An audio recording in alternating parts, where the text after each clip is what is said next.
जय श्री राम दोस्तों। क्या हाल है आप सभी का। उम्मीद करता हूँ सभी बहुत बढ़िया से होंगे। मैं अर्पित पांजरे फार्म की एक और वीडियो में आप सभी का स्वागत करता हूँ। दोस्तों काफ़ी समय हो गया वीडियो नए ब्लॉग आए हुए, तो दोस्तों आज मैं फार्म पे हूँ नहीं, मैं हूँ आज अपने घर पे। तो आज हम फार्म के अपडेट की बात न करते हुए डायरेक्ट अपने टॉपिक के बारे में बात करें। दोस्तों आज का जो हमारा टॉपिक है मैं आप सभी को बताने वाला हूँ कि यदि आप डेयरी का बिजनेस करते हैं या डेयरी फार्मिंग करते हैं, पशुपालन करते हैं, तो आप पशुपालन में दूध बेचने के अलावा और किन किन चीज़ों के द्वारा जो है ना इस बिज़नेस से पैसे कमा सकते हैं।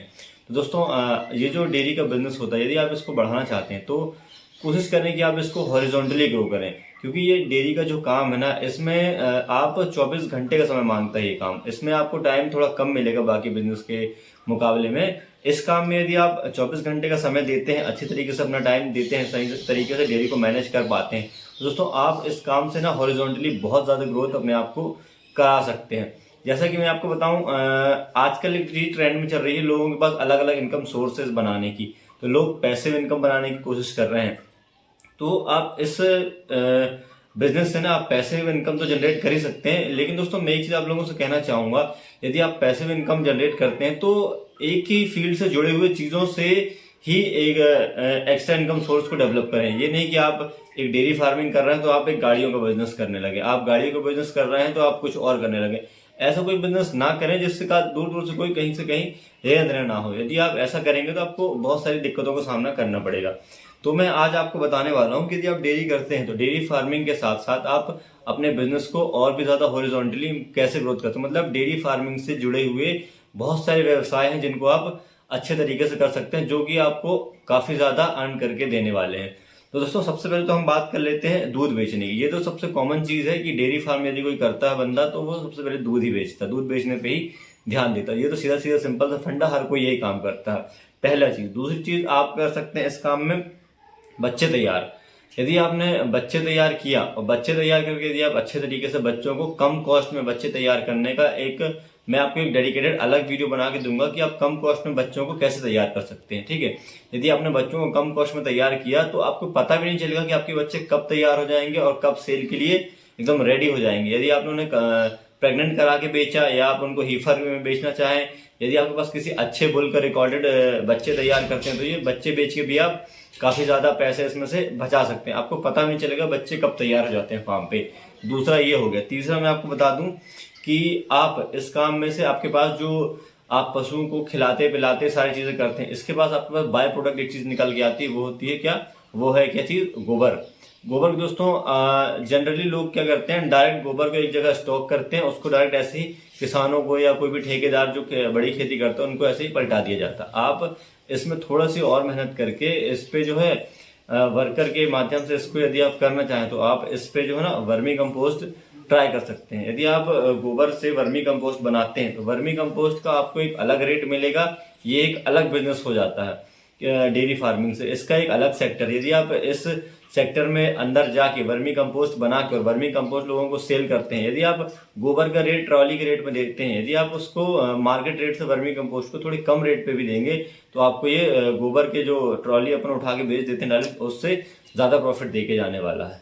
उसके बाद बात करते हैं अपन तीसरे टॉपिक की। तीसरा टॉपिक जो हमारे पास सिंपल सा फंडा है भूसा बेच के। भूसा क्या होता है दोस्तों? जो हम पशुओं को खिलाते हैं, इस पे आप एक चीज ये कर सकते हैं। आप सभी को पता है कि भूसा लगभग 4 से 5 महीने लगभग हर फार्मर स्टॉक कर लेता है। कुछ फार्मर ऐसे होते हैं जो पूरे साल भर का स्टॉक कर लेते हैं, लेकिन कई बार क्या होता है कि हमें बीच में पशु बढ़ाने पड़ जाते हैं, पशु बढ़ जाते हैं या किसी कारण से भूसा खराब हो गया या कुछ हो गया, इस वजह से जो है ना बहुत सारे पशुपालकों का जो भूसा खत्म हो जाता है बीच के सीजन में ही, मतलब ऑफ सीजन में ही। तो आप एक काम ये भी कर सकते हैं कि यदि आपने ऑफ सीजन मतलब भूसे के सीजन में आपसे 400 से 500 रुपए क्विंटल के हिसाब से यदि आपको भूसा मिल रहा है तो आप इसको पर्याप्त मात्रा में स्टोर करके और जस्ट डबल रेट में 6 महीने के बाद इसको आराम से आप बेच सकते हैं। आपको बस करना यह है कि आपको भूसे को सही तरीके से स्टोर करना है। चाहे तो आप इसके बंडल बना सकते हैं, जैसे कि साइलेज होता है, साइलेज की पैकिंग के जैसे ही आप इसकी पैकिंग भी कर सकते हैं, हो जाती है ये पैकिंग।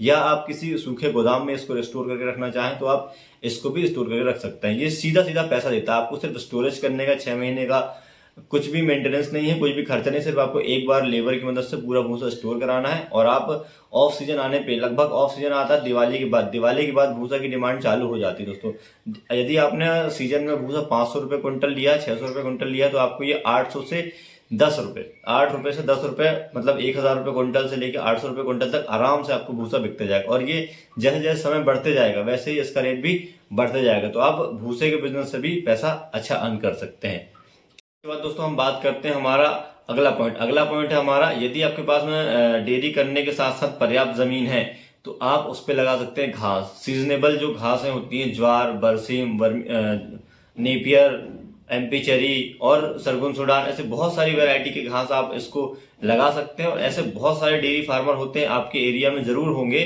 और हर जगह होते हैं, जिनके पास में घास की व्यवस्था नहीं होती। या तो वो कहीं से घास खरीद के लाते हैं या कहीं से, मतलब इधर खेत से जो है ना, कहीं दूसरे के मैदानों से वगैरह से घास काट के लाते हैं। मेरे यहाँ पे ऐसे बहुत से फार्मर हैं। आप चाहें तो आप अपने खेत पे, अपनी जमीन पे घास पर्याप्त मात्रा में लगा के और इसको एक अच्छे रेट पे सेल करके आपको सीधा सीधा प्रॉफिट मिल जाएगा। यदि आप कुट्टी करके देंगे तो पशुपालक बिल्कुल आराम से आपके पास लेगा, और यदि आप इसकी होम डिलीवरी करा दें तो बहुत ही अच्छा होगा। तो आप इस बिजनेस से भी जो है ना, घास बेच के भी काफी ज्यादा प्रॉफिट, घास का जो प्रॉफिट आएगा आपको सीधा सीधा प्रॉफिट। आप यदि दूध बेच रहे हैं, जो भी दूध से आप फार्म का पूरा खर्चा मैनेज कर सकते हैं। और ये जो मैं तरीके आपको बता रहा हूँ नेक्स्ट, इनमें से आप पूरा पैसा सेव कर सकते हैं। तो आप इनमें से अपनी इनकम डबल कर सकते हैं। दूसरा बात करते थे हमारे नेक्स्ट। अब हमारा नेक्स्ट जो पॉइंट है वो है, यदि आपके पास घास लगाने की जगह है तो आप इस पे एक चीज और कर सकते हैं। आप लगाइए मका, और मका का बनाइए आप साइलेज दोस्तों आजकल जो है साइलेज का ट्रेंड बढ़ता जा रहा है। लोग फार्मिंग के फील्ड में आ रहे हैं, तो लोग जैसे जैसे एडवांस हो रहे हैं तो लोग इस तरीके से एडवांस चीजें सीख रहे हैं। तो आज के समय में जो साइलेज बहुत ज्यादा ट्रेंड पे है। आप अच्छे से अच्छा एक मक्के की ब्रीड लगाइए, उसको आप प्रॉपर साइलेज बनाइए। सभी चीजों का ध्यान रखते हुए कि साइलेज आपकी खराब ना हो। पेट में बनाइए, या आप इसके जो बंडल बनते हैं 100 किलो के, 50 किलो के, उस तरीके से भी आप इसको बना सकते हैं। तो दोस्तों साइलेज बेच के भी आप एक अच्छा मुनाफा अर्न कर सकते हैं। और यदि आपने साइलेज नहीं भी बेचा तो आप अपने पशु को ये साइलेज का इस्तेमाल करवाएंगे तो आपका पैसा वैसे ही बचेगा, क्योंकि साइलेज खिलाने से पशुओं में जो है ना, दाने की मात्रा कम लगेगी, आपको भूसे की मात्रा कम लगेगी। तो आपने ये पैसा कमाने के साथ साथ अपना पैसा बचा भी लिया। तो आप इस तरीके से साइलेज बेच के भी काफी पैसा अर्न कर सकते हैं। दोस्तों अब बात कर लेते हैं हमारे नेक्स्ट टॉपिक की। जो नेक्स्ट टॉपिक है हमारा वो है दोस्तों फीड बेच के। दोस्तों यदि आप बिजनेस करते हैं डेयरी का बिजनेस एक ऐसा बिजनेस जो अपने आप बढ़ता है, ये बढ़ते ही जाएगा। यदि आपके पास एक भैंस है, वो प्रेग्नेंट होगी, वो कल से 2 होगी, 2 भैंस हो जाएंगी, 2 से आपके पास 3 होंगी, 3 से 6 होंगी, 6 से 12 होंगी। ये बिजनेस ऐसा है कि ये बढ़ता ही जाने वाला बिजनेस है। तो आप इस पे जो है ना, एक चीज ये भी कर सकते हैं कि आप एक लेवल पे जाके जो है ना, आप एक अच्छा सा एक फीड की कंपनी बना सकते हैं या फीड की फैक्ट्री डाल सकते हैं अपने लोकल एरिया में। आपने जरूर ये चीज देखी होगी कि फीड आपको अच्छा नहीं मिलता होगा। यदि अच्छा मिल रहा है तो वो थोड़ा महंगा मिल रहा है। तो आप इस तरीके से ऐसा कर सकते हैं। आप खुद एक पशुपालक हैं, आपके साथ बहुत सारे पशुपालक जुड़े होंगे, तो आप उनके भरोसे पे उनके ऊपर जो आपके ऊपर जो उनका ट्रस्ट होगा, उस बेसिस पे आप एक अच्छी सी फीड की फैक्ट्री डाल सकते हैं। अच्छे कंपनी का आप फीड तैयार करा सकते हैं अपने पास भी, खुद की कंपनी के नाम से। और आप फीड जो है ना, मार्केट के रेट से थोड़ा कम रेट पे ही बेचेंगे तो आपका पशुपालक जो आपसे जुड़ा हुआ है, क्योंकि आप खुद एक पशुपालक है, तो एक पशुपालक दूसरे पशुपालक के ऊपर ज्यादा भरोसा करेगा और आसानी से भरोसा करेगा। तो आप क्वालिटी अच्छी मेंटेन रखें। तो इस तरीके से आप एक फीड का फैक्ट्री भी लगा सकते हैं और बहुत ज्यादा मात्रा में फीड को सेल कर सकते हैं। तो दोस्तों ये कुछ जरूरी टॉपिक्स थे। इनके अलावा भी बहुत सारी टॉपिक्स हैं जिनके द्वारा आप डेयरी के साथ साथ बहुत ज्यादा हॉरिजॉन्टली ग्रो कर सकते हैं।